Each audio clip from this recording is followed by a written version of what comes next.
In the Q&A we did a while back, I mentioned how I started this channel and our education company because of frustration. So let me elaborate about what pisses me off as a death educator. Think of this video as a sort of behind the scenes frank look at the societal issues that we need to change. Before we begin, we post death and dying related videos every Friday, so if that sounds like your kind of thing, consider subscribing to the channel. Now let's talk the frustrations of a death educator. Death over dying.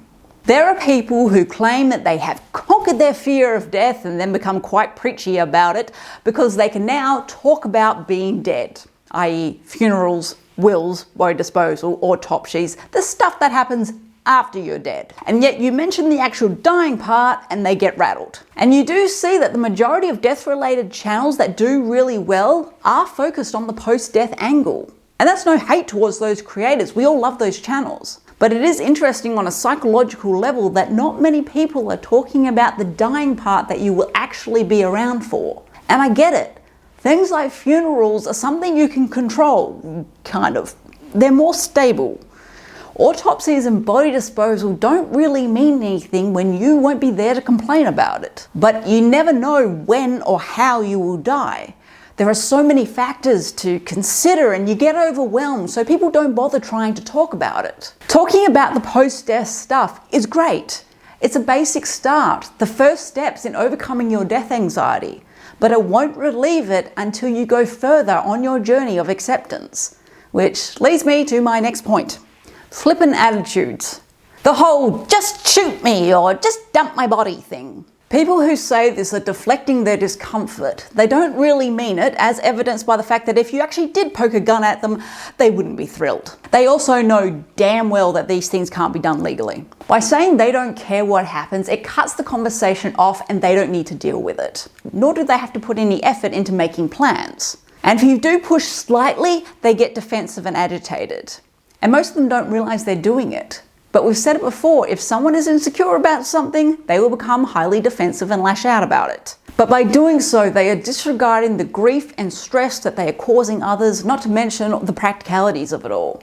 And as a psych, I understand it, but as a human being, yeah, it's frustrating as hell. Funerals are unnecessary. People who say this seem to think that they are so enlightened. Yes, funerals are pointless at the moment because you are so emotionally stunted and removed from death with a stiff upper lip. Other cultures and throughout history use this time to, actually mourn, cry, grieve, support each other. But for many Aussies, their way of doing things is to just show up, keep everything inside and not make a big show of it. But that's not the fault of funerals. That's your fault for being so death avoidant, emotionally barren and judgmental. And it's not good for you, nor is it the norm. All embalming should be banned. We had enough to do an entire video on this one. But in a nutshell, no, it shouldn't be banned. But in the US especially, it should be lessened. Embalming has its legitimate uses, namely the repatriation of a body overseas and when it goes into a crypt. This line of thinking frustrates me for two reasons. One, obviously they have not bothered to do any research or think it through. And two, you have people in countries like Australia who are saying this, without realizing that the vast majority of bodies in our country are not embalmed, nor have they ever been. They have just drunk the Kool-Aid from the US and didn't bother checking their basic facts. And if you're not willing to do the bare minimum, you are not welcome at the debate. Abandonment of the grieving. You see this when a bunch of couples are all in a big friends group and suddenly one person's partner dies and the group is all there in the beginning saying things like, "We're here anytime, we love you, reach out." Which, firstly, leaving it to the bereaved person to reach out is a dick move to begin with. But after the initial loss, a few months go by and they don't invite the widow or widower to group outings anymore. They tell themselves, oh well, they won't want to be around other couples, they'll just make them feel bad. But they don't give them the choice. And frankly, if you're really honest with yourself, you don't care about that either. You are worried they will be a downer. You are worried that the attention will be on them. You are worried that you have to use energy to use empathy. You are worried about dealing with their big feelings. But of course, admitting that would make you the bad guy. And I really hate to break it to you, but abandoning your friend during one of the worst points in their life still makes you the bad guy. The same happens when someone loses a child, whether that child be 6 or 16. Friends just seem to disappear. And I know we all have busy lives and we're all tired, but come on, how would you feel in this position?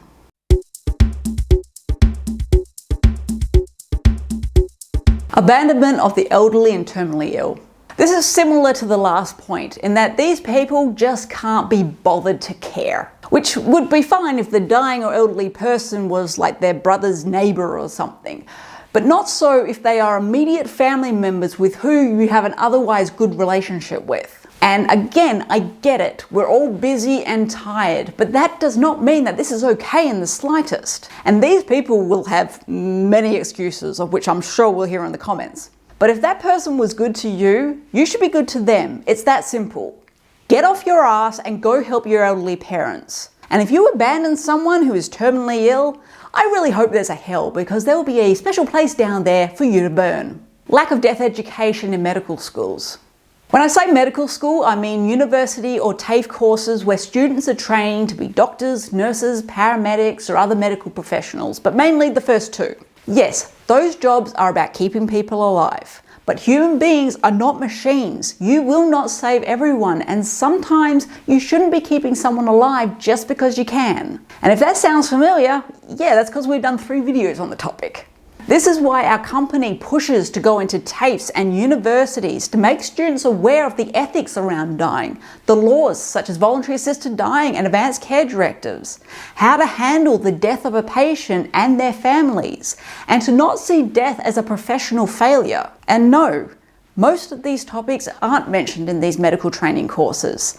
And if they are, it's only briefly in passing.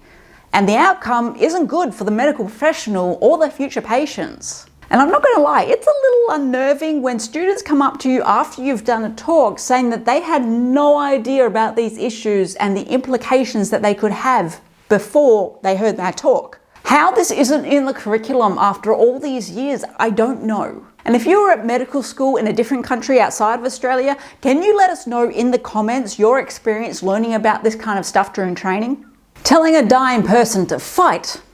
Someone who is dying, such as someone in hospice, is not sick or injured, they are dying. They can't do anything about it, otherwise they wouldn't be dying, would they? For the people who say these things, sometimes it's just plain old death denial, sometimes they just haven't understood the patient's diagnosis, and sometimes they're just arrogant bellends. I don't know if they think this is a game and a pep talk will work, or if they honestly think that it's the patient's fault that they are dying because they're not trying hard enough to live.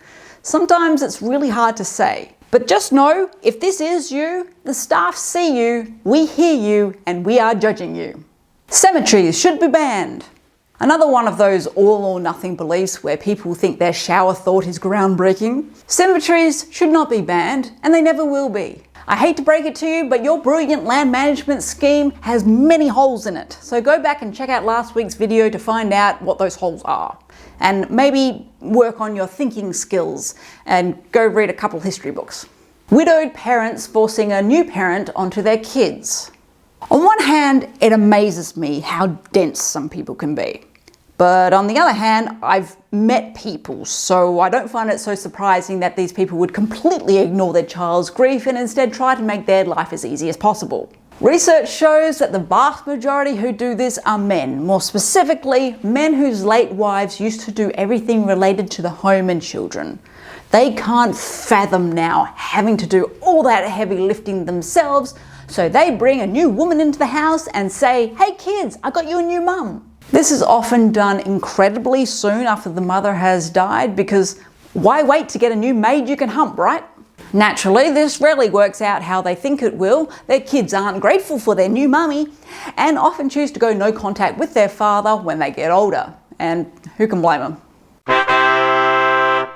So there you have it, society's death-related shit shows that we need to change. Most of these issues come from generations of ignoring the issues, so they won't be changing fast, but we can absolutely make improvements, both on a personal level and a community level.